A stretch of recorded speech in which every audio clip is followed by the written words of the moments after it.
Shabbat Shalom. I always find it interesting to see who comes the first Shabbos right after Yom Kippur. Thank you for being here. There we go. It's a mitzvah, so thank you for being here. This is the Shabbos of poetry. This is the week of poetry. And as I think back on my own life and when did I first really start to fall in love with poetry, my earliest recollections are of my dad handing me a book of poetry called Expressions from Inner Space by a classmate of his from the University of Michigan. I don't think Dad ever gave that back to you, by the way. I still have it. I owe you. And that's really when I remember falling in love with poetry, was in high school, and this idea that you could take a thought or an emotion, a feeling, and in just a short amount of words, capture it, like a picture. And that's really what poetry is. And I remember falling in love with poetry and with music and the overlay of poetry and music. And I know that in high school in 11th grade, one of our assignments was to write an argumentative essay, a persuasive essay. So sure enough, and we had to then send it to somebody. In our high school textbook, I remember the poetry selections that they had were of classic poets, right? And we had to memorize it, and, Emily Dickinson, because I could not stop for death, he kindly stopped for me. The carriage held but just ourselves in immortality. Slowly drove, he knew no haste. And we all have these poems we have to memorize. They still stick with us. And so it was. I love these poems. So in my persuasive essay, I wrote a letter to the publishers of the textbook company that in poetry they should include modern poetry, such as that written by people like Paul Simon. To me, that's poetry. Beautiful poetry. And really, ever since my days in high school, I've written poetry, I've read poetry. Yes, I read a lot of prose as well. And we know most of what we read is prose. Magazine articles, newspaper articles, books. But every now and again, we'll come across that poem that just speaks to us, that captures a moment, a feeling, and we're overwhelmed. I wanted to share a couple of those poems that I simply love every time I read it with you this morning. And so hopefully everyone received a handout on their way in. If not, I know that there are more in the back of the room. The first one is written by an Israeli poet named Dan Pagis, who is originally from Europe. He is a Shoah survivor, a Holocaust survivor, immigrated to Israel after the war. He passed in 1986. And here the name of his poem in Hebrew, Katuv be'iparon bekaron hachatom. And I'll read it first in the Hebrew. Kan b'mishloach hazeh, ani chava im hevel b'ni. Im ter'u et b'ni agadol, Kain ben Adam, tagidu lo sha'ani. Now, we don't have hours to spend unpacking this poem, so I'll just present to you a couple of the things that I love about it. Of course, the English, here in this carload, I am Eve with Abel my son. If you see my other son, Cain, the son of man, tell him that I. There's biblical poetry being inserted here, biblical references, biblical allusions. Right, what do we know about Cain and Abel? Cain slew Abel. Right? Here they were brothers. One brother kills the other brother. And here in this carload, obviously a reference to the Holocaust. We talk about one brother killing another. And we talk about the pain that a mother must feel when one of her sons kills her other son. And just on the English alone, it's very powerful, the biblical allusion, the fact that the author places himself as a woman, a mother, in a carload on her way to the camps, and what she must feel. But when we really start to unpack it, we'll see a few things. First of all, the Cain, son of man, is a strange translation, because after all, in the Hebrew, it's Kain ben Adam, which, means son of man, but Adam here is not just man. It's Adam. Cain, son of Adam, right? Cain, my child. My child. Kan b'mishloach hazeh, ani chava, I'm Eve. Im hevel b'ni, with Abel, my son. Im ter'u, if you see. Right, I love that. If you see my other son, tell him that I. and it cuts off. There's no end to the sentence. Like the voices of so many who died in the Holocaust, the voice is cut off. But in the Hebrew, it's even more profound. We know in the Hebrew there's no present tense verb for to be, so there's no I am. So you have to kind of read it as I or I am. But to me, the most profound part of this poem is if you read it like this.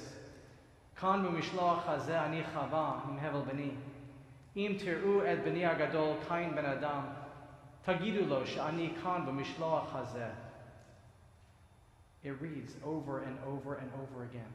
The moment you finish it, you can start to read it over again. Tagidu lo she'ani kan b'mishloach hazeh. If you see my other son Cain, tell him that I am here in this carload, and I am Eve. And it talks about the tragedies that befall the Jewish people generation after generation. The story of what happened in the Holocaust is not sui generis, it's not unique, it's not exclusive. This is the story of our people from generation after generation. Those of our brothers who sought to kill us. Just a few words presenting so many powerful images. And then we come to the next poem, to Tourists, which is one of my favorite Yehuda Amichai poems. I have several of them. I chose this one in honor. I knew Greg is leaving for Israel soon, so I chose this in Greg's honor. Yehuda Amichai writing about tourists visiting Israel. Visits of condolence is all we get from them. They squat at the Holocaust Memorial, they put on grave faces at the Wailing Wall, and they laugh behind heavy curtains in their hotels. They have their pictures taken together with our famous dead at Rachel's tomb and at Herzl's tomb and on Ammunition Hill. They weep over our sweet boys and lust after our tough girls and hang up their underwear to dry quickly in cool blue bathrooms. Once I sat on the steps by a gate at David's Tower. I placed my 2 heavy baskets at my side. A group of tourists was standing around their guide and I became their target marker. You see that man with the baskets? Just right of his head, there's an arch from the Roman period, just to the right of his head. But he's moving, he's moving. I said to myself, redemption will come only if their guide tells them, you see that arch from the Roman period? It's not important. But next to it, left and down of it, there sits a man who's bought fruit and vegetables for his family. I love that. We get so tied up with the ancient ruins of Israel. Others get so tied up with the politics and the rights and the wrongs of Israel that we often forget that there are humans living there. Brothers and sisters who today, this is not just a land of archaeology. It's their home. And we should celebrate it in that way as well. With that, Greg, have a phenomenal time in Israel. If you flip to the back side, we come to our Torah portion this week, to Parashat Ha'azinu. And as I mentioned earlier here, Moses is dying. Next, this coming week, really with Simchat Torah, we'll read the final Torah portion, I guess a little over a week from now. Vizot HaBracha, that talks about Moses' death. But here in the last Torah portion that we read on a Shabbat morning, Parashat Ha'azinu, the penultimate Torah portion in our Torah, Moses, the man who could barely speak, who was so afraid of his speech impediments, that he actually asked God to have Aaron, his brother, come speak on his behalf. That's how his professional career began, 40 years prior to this moment.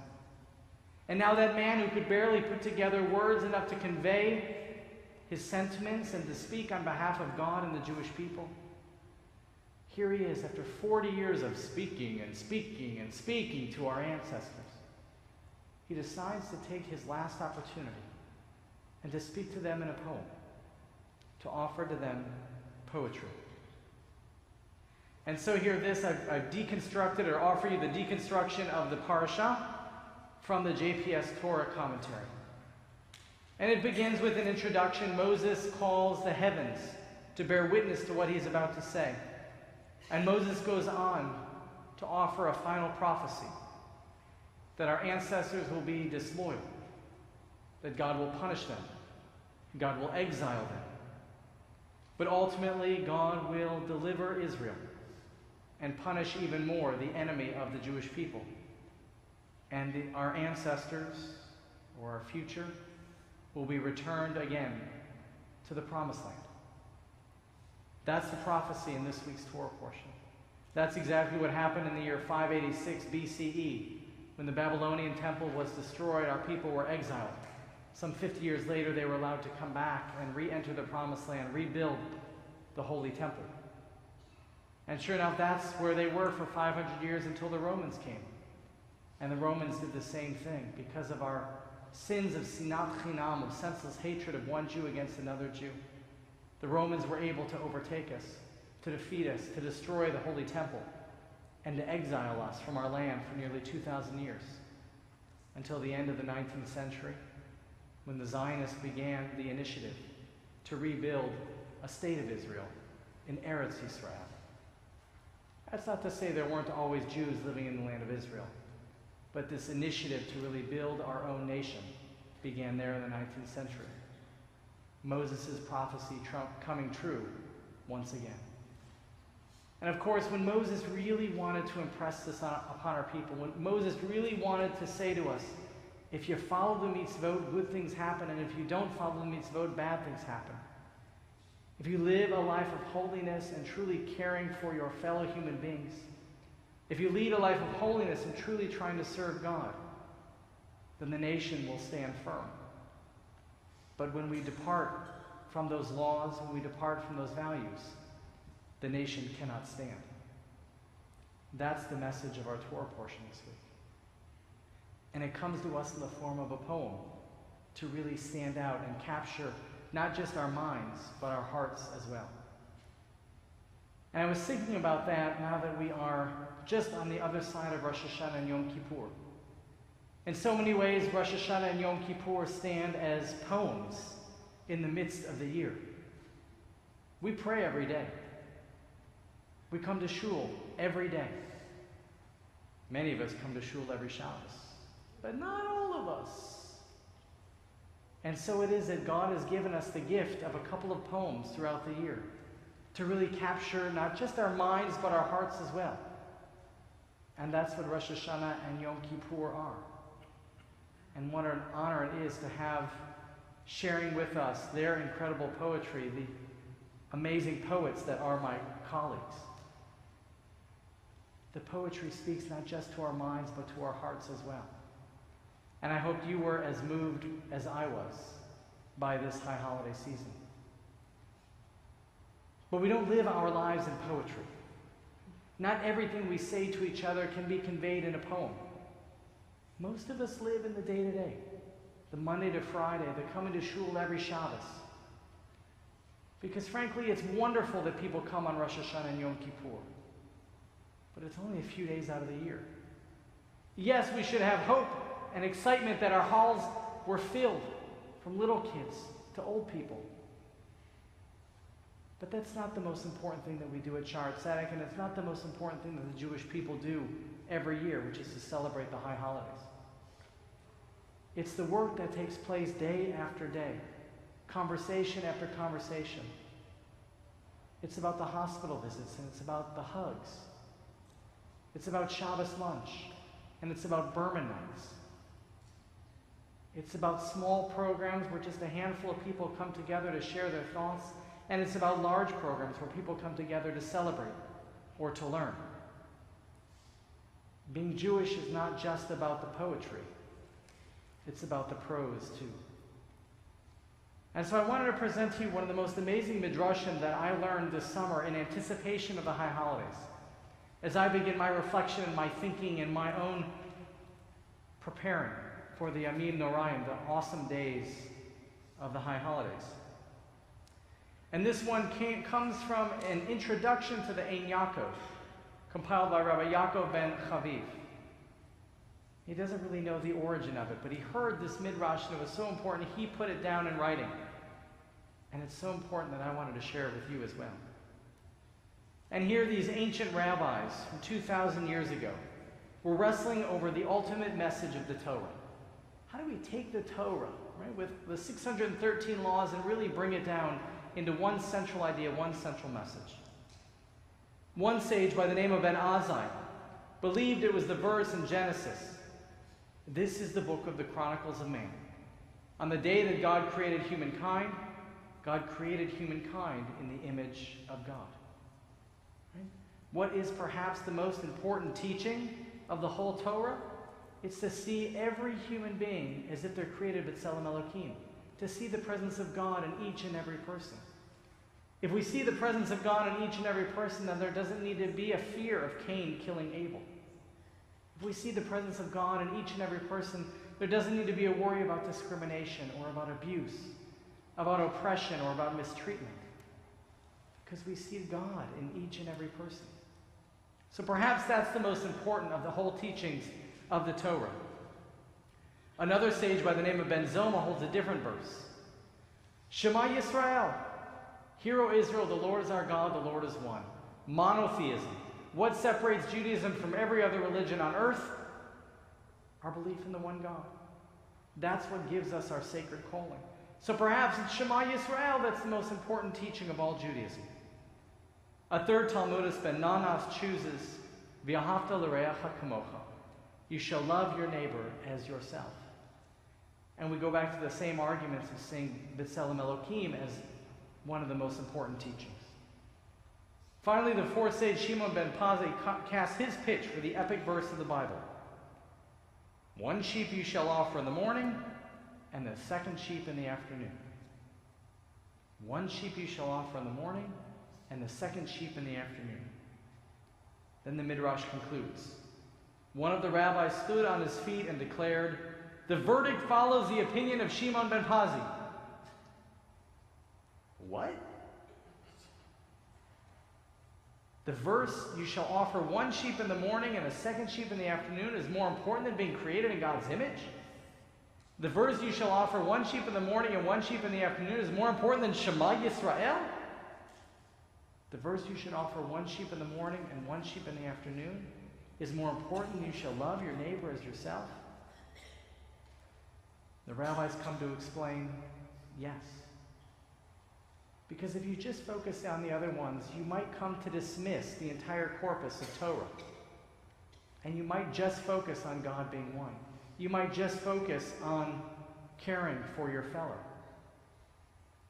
And you might miss the fact that what we do as Jews is not just the poetry a couple times a year. What we do as Jews is the day in and day out of serving God. What we do as Jews is the day in and day out of caring for our fellow man. What we do as Jews is the week in and the week out of celebrating Shabbos. The day in and the day out of keeping kashrut, of observing each and every of the small laws of our Torah. And that's what it means to be Jewish. So here we are now, just a couple days after Yom Kippur, still overwhelmed by the beauty of the poetry that is the high holidays. But what I want to remind you is that your presence here today is perhaps even more important than Rosh Hashanah and Yom Kippur. That your commitment to living a Jewish life yesterday on Friday, the day before that on Thursday, is even more important perhaps than just Rosh Hashanah and Yom Kippur. And your commitment to living Judaism each and every day going forward is even more important. The poetry is beautiful, but it's meant to keep us energized to live the day to day, to continue to offer one sheep in the morning and one sheep in the afternoon. This Shabbat of Parashat Azinu, as we celebrate the poetry of our lives and in the cycles of our year, may we be blessed with the strength, the courage, the wisdom, and the joy to live our Judaism each and every day, each and every Shabbos, each and every week, thereby truly serving God 365 days a year, thereby truly making a difference in the lives of our fellow man, and thereby bringing peace to the world. Ken Yehi Ratzon, may this be God's will. And let us say together.